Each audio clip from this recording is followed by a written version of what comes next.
Hey everyone, it's brother Chris here, especially with my co-host, which is Gypsy Lady Eva. We've got a lot to discuss today, especially for the news that just happened. Actually, at roughly 1:30 our time, Eastern Standard Time, when time was actually 7:35 a.m. and that was right over in Rome. But we'll be pulling Gypsy Lady Eva now and seeing how she's handling it for the Pope. So, hello, Gypsy Lady Eva. How are you? All right. So it seems like she's actually frozen, or something has happened on her end. Um, might have to pull her back in a couple seconds. So if she wants to disconnect and then call back in, that would be wonderful, and everything is actually a little bit better. Your end is frozen, but yes. So Vatican over Rome is actually going through a lot of things right now. You're frozen, love. You're frozen. So yes, she's going to call back in, and we're going to see how things are going to go with her. Don't know what's going actually on, but it could be to do with actually what's going on over here in North America. So we're going to try with her in a couple of minutes, but yes, just see what's going actually on. But yeah, so Pope actually has passed away, and a lot of things are actually happening with people altogether, and we're going to be able to see what actually Gypsy Lady Eva has to say. Technology these days, especially on this World Day, um, especially Easter Monday. So Easter Monday, again, those Pope Francis did pass away actually at 7 a.m. Eastern, not Eastern Standard Time, but 7:35 a.m. over there in Rome, and that would put it actually at 1:35 p.m. or a.m. something like that over here. So yesterday time for us, which is today time over there. So how are things going over there for you guys over there? Since you used to go to a Catholic church, I think it was. Yes, it was. Sacred Heart. It's a good little parish. There's a lot of good people in there that do a lot of good work all the way around. But again, you got to remember, this is a small town. And in small towns, people have a very different attitude than they do in the cities. Yeah. And so not only are the Catholics mourning his death here, but so are many of the Protestants in the area. They did think a lot of them. And it's a sad time for Catholics. I mean, it's like right now we have no head of the church. It'd be like, well, no, it wouldn't. Never mind. I was going to say like us having the president die, but then there's always the vice president. So there's always somebody ready to step in no matter what. And but in the Catholic Church, it takes a while to get another pope elected. Yeah. Sometimes it happens quickly, and other times it takes a long time, like 3 years. Yeah. But how are you doing with yourself, though?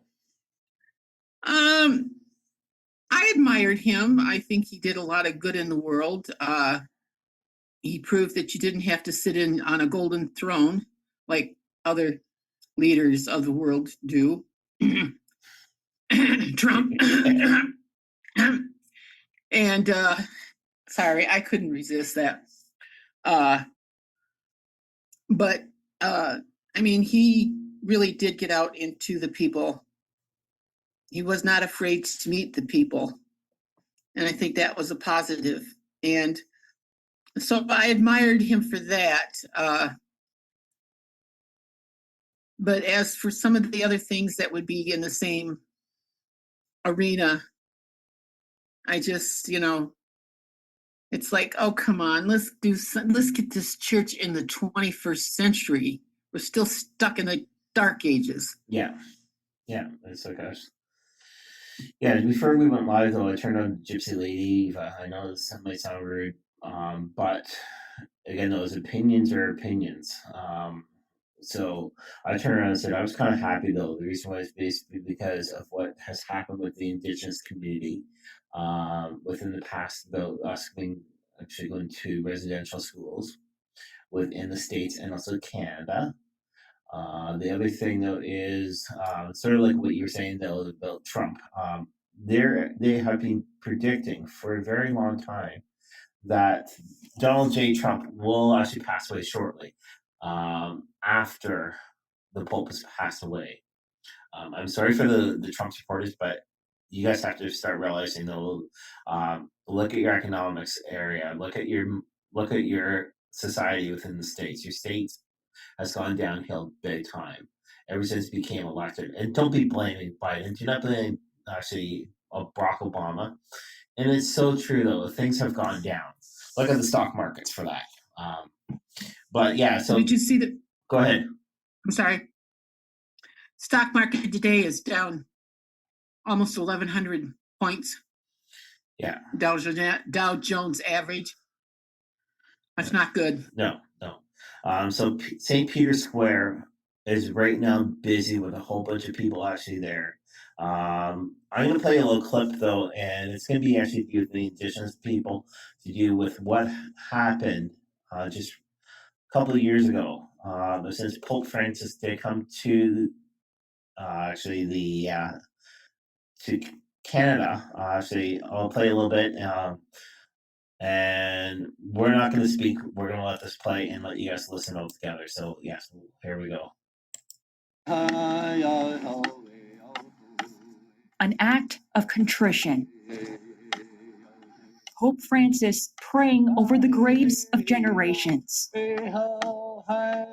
Lives cut short, say survivors, by the residential school the Roman Catholic Church ran at this site.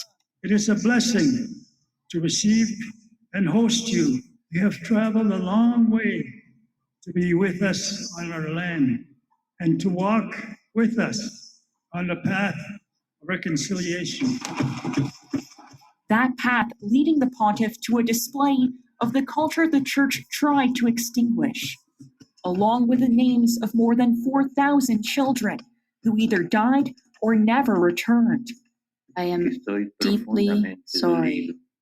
Pope Francis built on his initial apology, saying the church cooperated with governments to carry out policies of forced assimilation.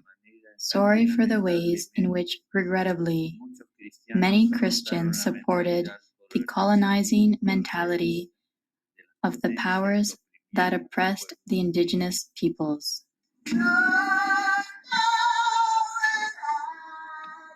After the apology, this moment of raw emotion, the Pope's mere presence reopened wounds. I just feel really disappointed, really let down. But I wanted to hear, on behalf of the Catholic Church, I apologize for residential schools and for all of the atrocities that happened. And I didn't hear that. But others found comfort in the Pope's words. I think they were powerful. They were powerful. I think it came from the heart. So I'm happy with that. A long time coming in their healing journey. I'm blessed. All right, so yeah, that there was a small little clip actually to do with actually Pope Francis basically indicating that he is very sorry to do with what actually took place in the residential schools. I know some people though that are Indigenous, so since I am third generation Indigenous, some people though that were in the schools are not forgiving because of what actually took place. Some people are forgiving because the words actually came true. So, anything that you got to say about that? Gypsy's over there shaking her head.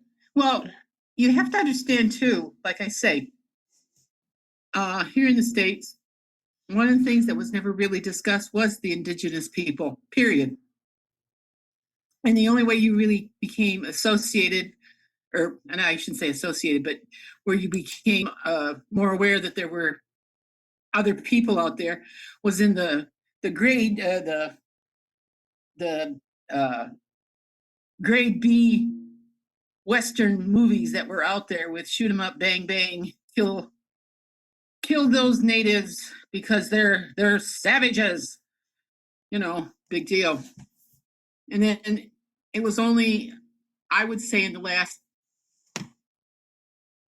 50 years is when we really begin to understand what the indigenous people were all about and why they were here. Why they were here, how they were here, and the part that they played in the Western expansion of the United States.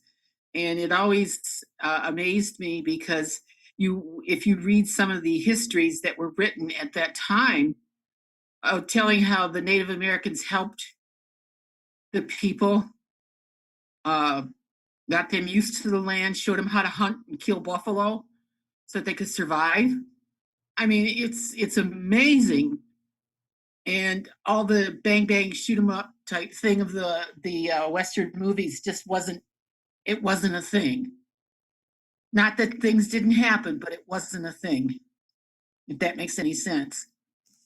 And I think there's been more to, excuse me, I did not mean to do that.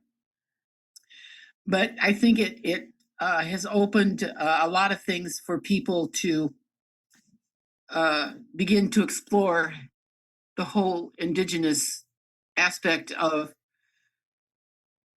these two continents, North and South America. Yeah. Yeah, so true. It's like so. Yeah, our next clip though is what Gypsy Lady Eva turned around and said, and she was talking about of how do we actually go by picking the next poll. I'm gonna play a little clip there, and what it does is it kind of explains of when or how long it could take altogether. This is something though that's very important, especially now, because we need to go forward instead of backwards, which is what Gypsy Lady Eva said. So here we go with this little clip. The process for picking a new pope to lead more than 1 billion Catholics around the world comes down to an ancient voting ritual cloaked in secrecy. It's called conclave, and here's how it works. After a pope dies or resigns, there's a period called sede vacante, roughly time of the empty throne in Latin. As the faithful gather in St. Peter's Square to say goodbye to the previous pope, top-ranking clergymen, known collectively as the College of Cardinals, descend on Vatican City from around the world. They're the ones who get to decide the new pope when conclave begins, usually 2 to 3 weeks after the start of sede vacante. Conclave dates back to the 1200s. 1492 was the first time it was held in the Sistine Chapel. Yeah, so actually, the 1492 time period is right when it was. And while this was going actually on, I was thinking about one movie, actually 2 movies.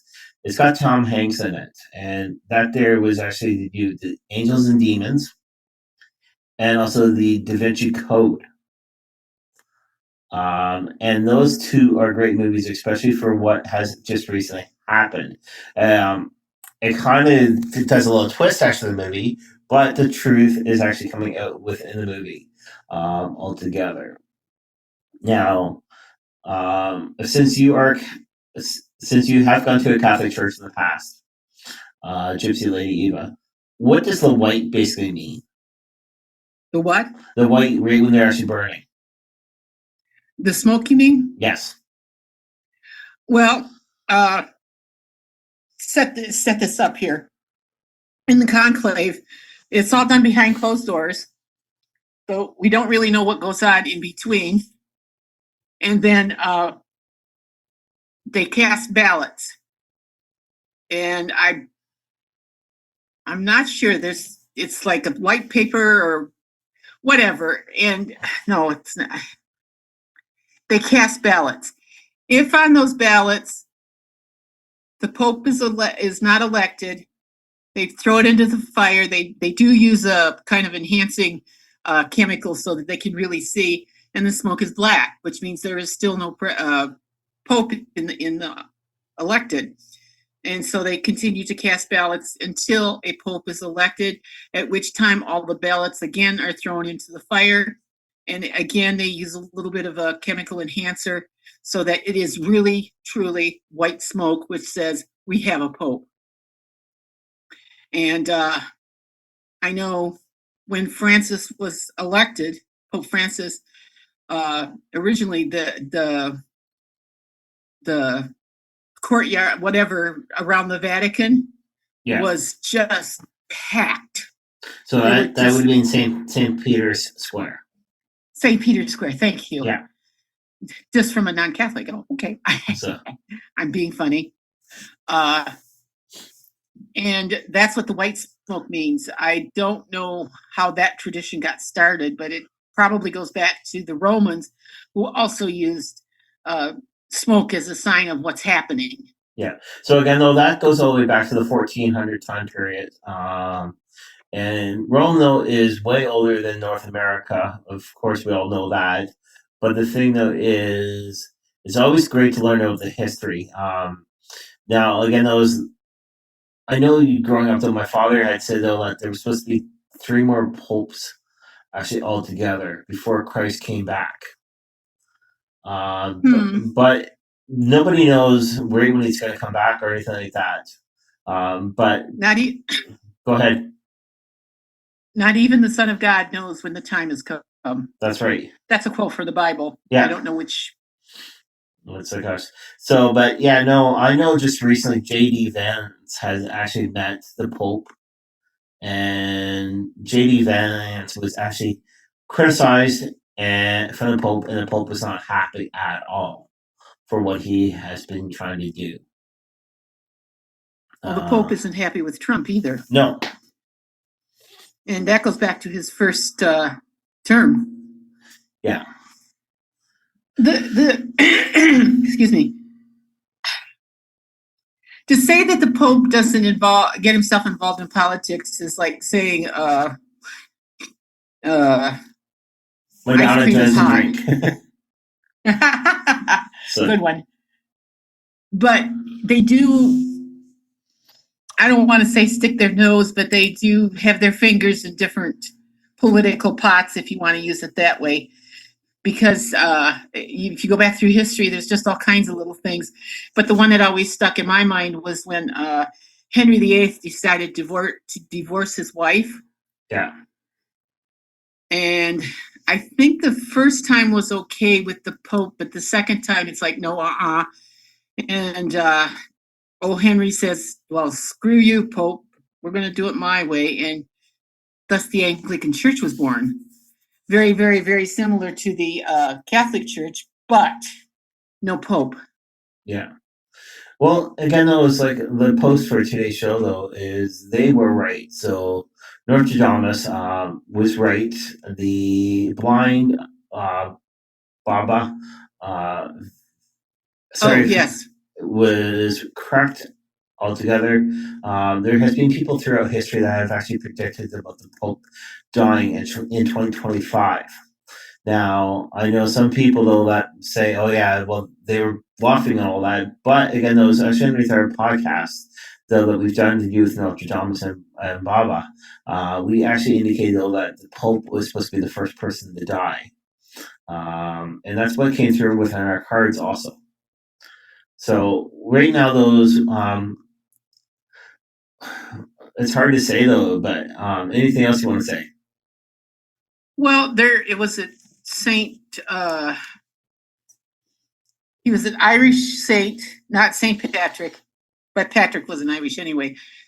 And he wrote several verses, or I can't remember exactly, it's been a while. And anyway, supposedly, not Benedict, but the Pope before him, was that John Paul II? I'm not too sure. Anyway, that was supposed to be the last Pope, and we've had 2 popes since then, if I remember correctly. Yeah.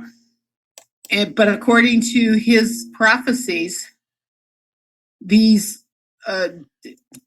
we should not have any more popes. We were supposed to have the last one 2 popes ago.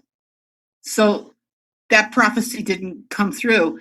And I think Edgar Casey also made a prediction on the popes. And again, it hasn't seen itself. It didn't happen. Yeah, I'm sorry. that's best way to put it. Yes. I'm trying to say the right words. It just didn't happen. So again, it goes back to even the Son of God shall not know the time, the coming of end times. And I personally do not believe there is such a thing as what we would call the end times, where everything ceases. I think it's just a time where the universe kind of reboots, if you want to put it that way. Yeah. That's my thought. That's just my thought. Nothing to do with any religion or any biblical whatever. Just my thoughts. Yeah. Now the thing though is, with our next pope, hopefully things go right. Everything goes according to what divine needs to be done, and this next pope is actually more open-minded. I know Pope Francis was actually open-minded.